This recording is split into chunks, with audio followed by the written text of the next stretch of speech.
Bonjour à tous, je suis Ibrahim Théolam, entrepreneur. Bienvenue à la formation sur la création d'entreprises dont le thème est les trois composantes essentielles pour renforcer ses chances de réussir dans l'entrepreneuriat. Je remercie l'organisation AYF de m'avoir invité et de m'avoir aussi associé à cette belle initiative qui permet de partager des connaissances et des compétences avec les jeunes pour leur donner la possibilité de voir les pistes sur lesquelles ils peuvent travailler pour réussir leurs ambitions entrepreneuriales. En ce qui concerne le thème, je m'en vais vous présenter un plan circoncis sur trois points. L'environnement d'un entrepreneur, comment nous pouvons en tant qu'entrepreneur nous engager à développer un mental de fer. Et le troisième point va être inscrit sur une dynamique de comment démarrer à travers notre échelle. Premier point, l'environnement d'un entrepreneur. Tout entrepreneur, tout porteur de projet, tout porteur d'idées a un environnement immédiat. Mais cet environnement immédiat n'est pas uniquement là où nous vivons. Il peut changer en fonction de nos déplacements, il peut changer en fonction de nos échanges virtuels, il peut changer également en fonction de nos échanges téléphoniques. D'emblée, je vais dire, en tant que personne, je vis dans un quartier. Je vis avec une communauté. Je peux me permettre aussi de me déplacer pour rencontrer d'autres personnes. D'une manière générale, mes journées, je me déplace, je contacte d'autres personnes, je suis en phase avec un environnement pour lequel je peux réfléchir pour sentir les contraintes des autres individus qui m'entourent. À ce niveau, je voudrais juste donner 4 points, par exemple, pour étayer mon argumentaire. J'habite dans un quartier, mais il peut m'arriver, à un moment donné de ma journée, de me déplacer pour rencontrer d'autres personnes à travers un forum d'entrepreneuriat, par exemple. Un deuxième exemple, je peux quitter mon quartier et aller dans mon université pour recevoir mon cours. Troisième exemple, je peux quitter mon pays pour aller dans un autre pays pour un échange d'expérience pendant un mois. Un quatrième exemple, je peux quitter mon environnement, aller participer à une conférence au quartier d'à côté. Cela veut dire quoi? Généralement, en tant que personne, je suis en mouvement. Je rencontre d'autres personnes dans d'autres lieux à travers des activités déjà définies. Donc, cela m'ouvre de larges possibilités à garder à l'œil mon sens de l'observation pour me permettre de voir qu'est-ce que je peux développer comme idée de création d'entreprise. En ce sens, je vous invite en tant que jeune d'être curieux, d'être persévérant et d'avoir l'esprit critique. Parce que tous les biens qui ont été créés dans notre collectivité, tous les services qui sont offerts par des entités, toutes les possibilités créatives qui nous passionnent et qui nous façonnent sont parties d'idées. Je constate qu'il fait chaud dans cette salle. Je peux réfléchir pour créer un instrument pour réfléchir la salle. Je constate que nous avons du mal à communiquer à travers nos déplacements. Je crée un outil qui permet de faciliter la communication. Je constate que dans mon quartier, il y a des problématiques pour s'approvisionner en savon. Je peux me permettre de lancer une activité dans la production de savon.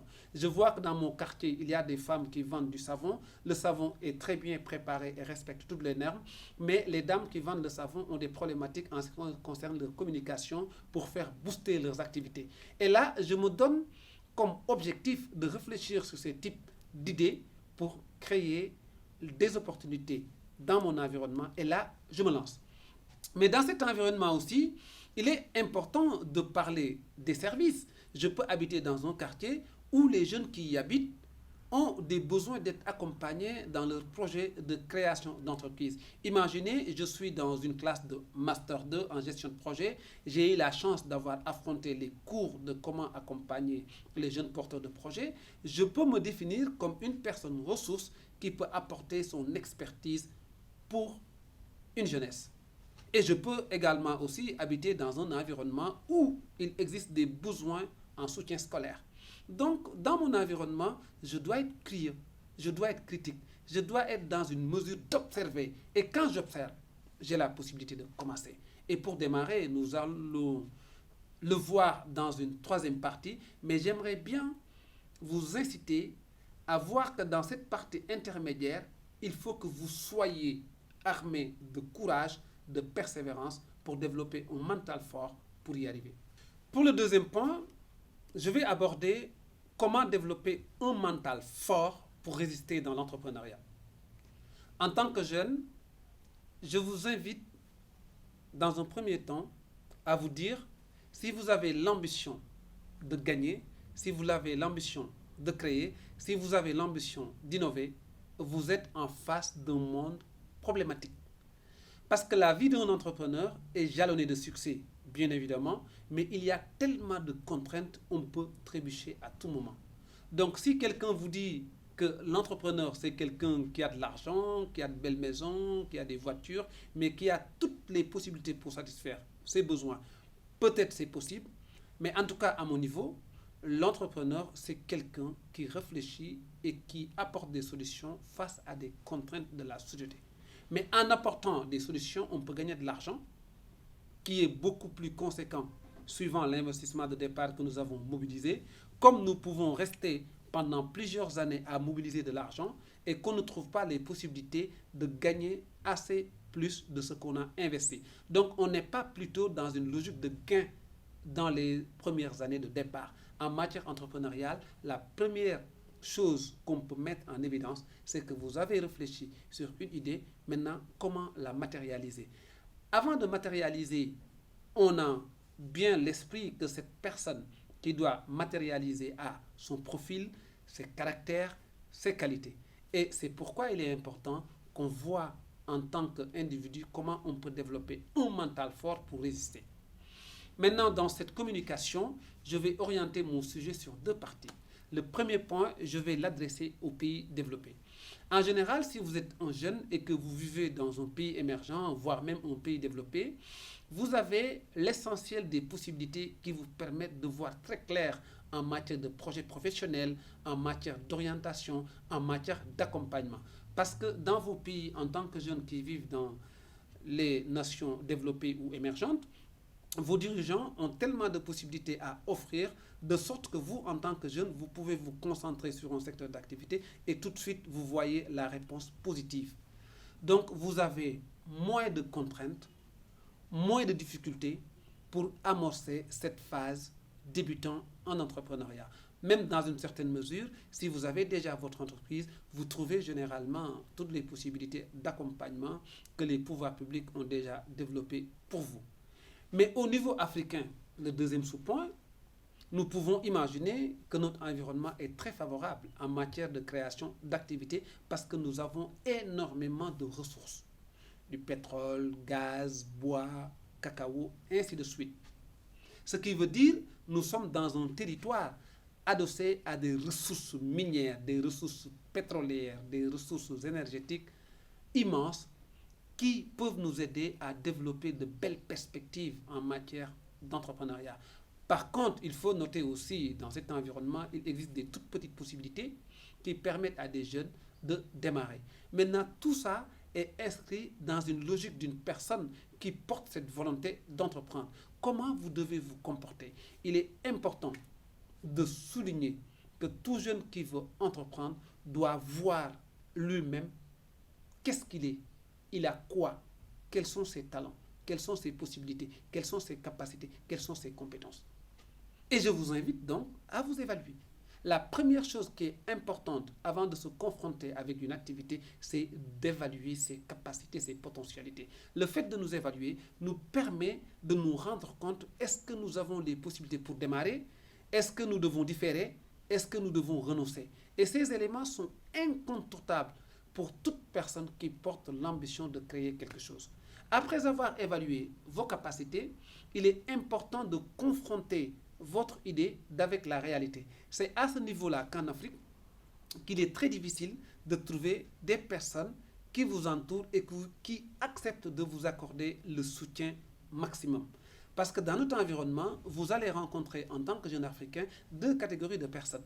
La première personne qui va vous accompagner avec vos idées en croyant à vos perspectives, en croyant à ce que vous faites. La deuxième personne sera celle-ci qui vous a vu grandir, qui estime que vous n'avez aucune possibilité de devenir entrepreneur. Ça peut même être une personne qui ne vous connaît pas, qui estime que vous êtes jeune, donc vous ne pouvez pas réussir. Mais face à ces deux situations, si j'ai un message à adresser aux jeunes Africains, je leur dirai, pour le premier cas, la personne qui vous encourage, qui vous accorde son soutien, faites tout pour ne pas la décevoir, parce que c'est une personne qui croit en vous. Mettez toute votre énergie sur votre projet, créez du temps, réussissez votre création d'entreprise. La deuxième personne qui ne milite pas en faveur de vos idées, qui ne vous accompagne pas, qui ne vous suit pas, qui ne croit pas en vous, s'il s'agit de moi-même de donner une orientation, ne le suivez pas. C'est une personne qui va vous retarder, c'est une personne qui va vous bloquer parce que ne serait-ce que de penser à cette personne, vous avez l'intention de vous inscrire dans une posture négative. Donc toute personne qui vous décourage dans ce schéma de création d'entreprise, vous devez l'écarter sur votre chemin pour mieux réussir. Donc, ce qui veut dire, toute personne qui me soutient, je la suivrai. Toute personne qui me décourage, je la mets de côté. Et cela signifie, en un terme, que pour entreprendre, il faut être en face d'une résilience approfondie pour pouvoir aller jusqu'au bout de votre démarche. Parce que, comme je l'ai dit tout à l'heure, en Afrique, dès que vous êtes jeune et que vous portez une ambition, très souvent, les gens vous disent non. Mais je m'en vais vous dire, et si on disait non à la personne qui a créé la lumière? Et si on disait non à la personne qui a créé les instruments de musique? Et si on disait non à la personne qui a créé la caméra? Et si on disait non à la personne qui a créé Internet? Ce monde nous ouvre de larges possibilités en matière d'innovation et de créativité. Vous ne devez pas accepter qu'une personne vous dise ce n'est pas possible. Parce que souvent, quand on vous dit c'est impossible, il suffit juste de barrer le I et le M pour la rendre possible, cette notion. Quelqu'un qui vous dit non, ne jetez pas l'éponge. Quelqu'un qui vous dit non, ne baissez pas les bras. Quelqu'un qui vous dit non, développez un mental fort pour résister à ces pressions. Maintenant, comment y arriver du point de vue pratique? Testez-vous, évaluez-vous, commencez à travers votre échelle. Ces éléments vont vous permettre d'être dans une solution, d'être rassuré de ce que vous avez comme potentialité, d'être rassuré de l'énergie que vous allez mobiliser pour y arriver. Parce que la personne qui vous a dit non, d'une manière générale, c'est une personne qui ne connaît pas vos capacités créatives. C'est une personne qui vous connaît de loin. C'est une personne qui n'a pas tous les éléments pour vous juger. Donc le meilleur juge reste vous-même parce que vous êtes la seule personne qui est capable d'évaluer de façon concrète et de façon objective ce que vous avez et ce que vous n'avez pas.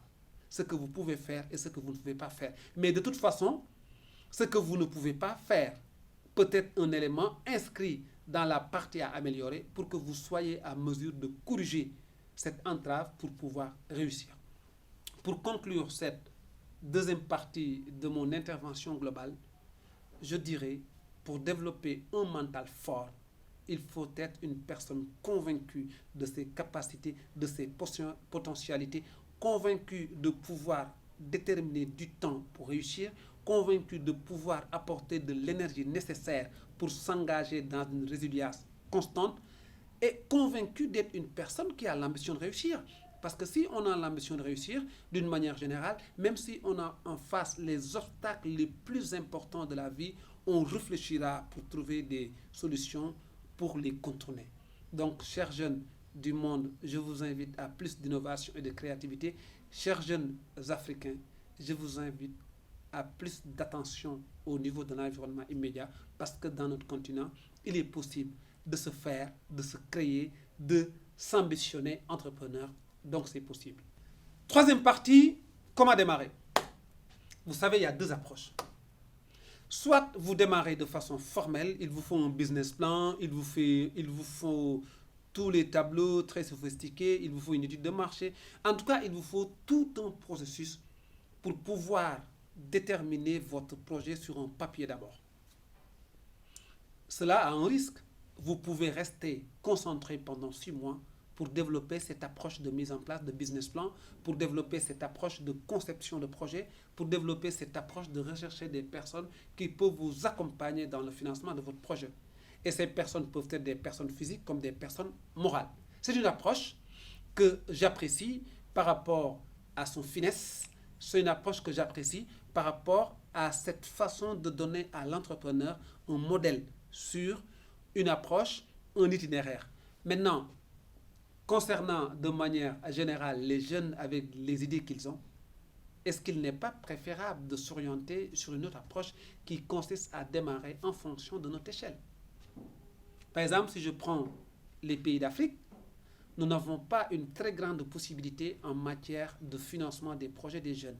C'est vrai que nos États font beaucoup d'efforts en matière de levée de fonds pour accompagner une catégorie de jeunes. Les banques privées existent, donnent de l'argent, mais existent des garanties colossales. Donc, il est extrêmement difficile pour un jeune de compter sur des fonds extérieurs pour pouvoir développer son activité dès le démarrage. Donc, la contrainte, elle est présente. Comment il faut faire? C'est pourquoi j'envisage d'orienter ma contribution sur cette partie de comment démarrer avec ses moyens suivant ses propres échelles. Échelle, je mets au pluriel parce que j'estime qu'on ne peut pas avoir une seule échelle. En fonction de l'état d'évolution de notre projet, on peut voir que notre échelle change de dimension et en fonction de ce changement de dimension, nous pouvons viser un peu plus haut. Dans ce cas de figure, je voudrais dire dans un premier temps que pour démarrer une entreprise, si j'écarte la partie recherche de financement, donc j'introduis dans mon concept, qu'est-ce que j'ai? Imaginons que j'ai l'ambition de créer un cabinet comptable. Je suis issu d'une formation comptabilité et gestion des entreprises.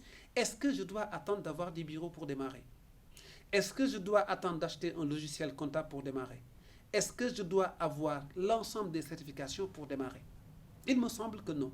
Parce que le plus important, je l'ai déjà, la compétence à vendre.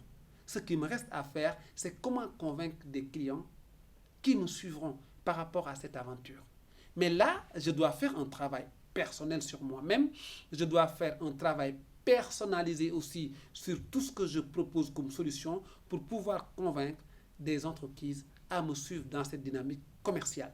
Donc, tout dépend de moi, tout dépend de comment je m'y mets pour pouvoir détecter ce que j'ai comme potentialité pour vendre ça au niveau des cibles que j'ai déjà identifiées. Donc, en matière entrepreneuriale, si je me permets de demander aux jeunes de démarrer en fonction de leur échelle, c'est juste de démarrer en évitant des frais énormes. Je peux donner un deuxième exemple que je peux partager avec grand plaisir. Imaginons, vous êtes jeune, vous avez 26 ans, vous habitez dans un quartier et qu'il y a plusieurs enfants qui sont à l'école et qui ont des problèmes à l'école parce qu'ils ne prennent pas bien leurs cours, parce qu'ils ont des problèmes de suivi, les parents n'ont pas le temps de les suivre, ainsi de suite. Et ces constats vous donnent une possibilité de créer tout de suite une structure d'accompagnement des enfants via le soutien scolaire. Et à ce niveau-là aussi, est-ce qu'on a besoin de bâtiments? Est-ce qu'on a besoin d'enseignants? Est-ce qu'on a besoin de logistique? Il me semble que non. J'identifie dans le quartier 5 enfants pour qui je peux vendre ces services. Je peux aller à domicile, commencer mes cours avec 5 enfants. Imaginons que je me fais de la référence à partir de ces 5 enfants, mais je me permets de viser haut en intégrant dans le modèle 10 enfants. Plus tard, je vais arriver vers 15. Mais attention, à un moment donné, j'ai besoin de coups de main. Peut-être, moi, je leur donnais des cours de français et des cours de maths, et les enfants ont décliné des besoins en anglais. Dans ce cas de figure, c'est très simple. Je prends l'offre en anglais, j'évalue le prix, j'embauche quelqu'un qui donne le service et je rémunère cette personne à travers une convention qui nous lie. Donc, ce qui veut dire, pour démarrer, on n'a pas besoin de gros moyens, on n'a pas besoin de très grands investissements, on a besoin juste d'être conscient de ce que nous avons pour amorcer une phase de démarrage. Je peux partager un troisième et dernier exemple. Vous savez, au niveau de notre environnement africain, nous avons beaucoup d'entreprises qui se sont créées à travers les initiatives féminines. Et surtout, si vous consultez notre historique, à travers les produits de base, plusieurs femmes ont créé des médicaments, ont créé des ressources naturelles, ont créé des savons, ont créé des produits que nous utilisons tous les jours. Ces femmes aujourd'hui ont développé de très bonnes approches en matière entrepreneuriale, mais déclarent des besoins au niveau de la société. Elles ont besoin de packaging, elles ont besoin de modèles de communication. Elles ont besoin d'accompagnement via l'intensification de leurs activités. Elles ont besoin d'être accompagnées sur la partie approche commerciale. Donc ces femmes aujourd'hui déclarent des besoins et il y a peu d'offres qui existent à ce niveau-là. Je voudrais inviter les jeunes à regarder de très près qu'est-ce que ces femmes ont comme besoin réel dans ma communauté et que je prépare des réponses. Et en ce sens, j'aimerais attirer l'attention des jeunes sur un fait précis. On n'a pas besoin d'avoir la compétence réelle pour entreprendre dans un secteur donné. On peut saisir l'opportunité de créer un packaging pour une femme parce que le besoin s'est déclaré, mais vous pouvez éventuellement voir au niveau de votre entourage qui a cette compétence que vous embauchez, qui va vous faire ce que vous demandez et que vous vendez à une autre personne. Par exemple, dans notre communauté, il y a beaucoup de personnes qui vendent des portables. Est-ce que ce sont des fabricants de portables? Il me semble que non. Ces personnes n'ont jamais fabriqué de portables. Elles ont acheté des portables et elles ont revendu des portables. Donc vous, sur le packaging, vous détectez l'opportunité, vous facturez à la dame, vous cherchez quelqu'un et vous lui faites travailler et ensuite vous payez cette personne et vous rendez le travail qui a été demandé par la dame. Mais tout le monde est satisfait. Là, vous êtes en train d'apprendre les missions d'un entrepreneur. Vous êtes en train de vous lancer dans une perspective d'essayer votre modèle économique. Donc, je vous invite à voir ces petites opportunités qui existent un peu partout dans nos quartiers, qui vous permettent de démarrer à votre échelle. Je vais partager deux histoires qui sont quand même importantes dans le cadre de cette formation pour vous dire que si vous attendez les moyens, vous n'allez jamais démarrer. Avant même d'aller au niveau de ces deux points, j'aimerais attirer votre attention. Si vous êtes dans notre communauté, qui est habilité à vous donner de l'argent à part vos parents? J'y vois pas.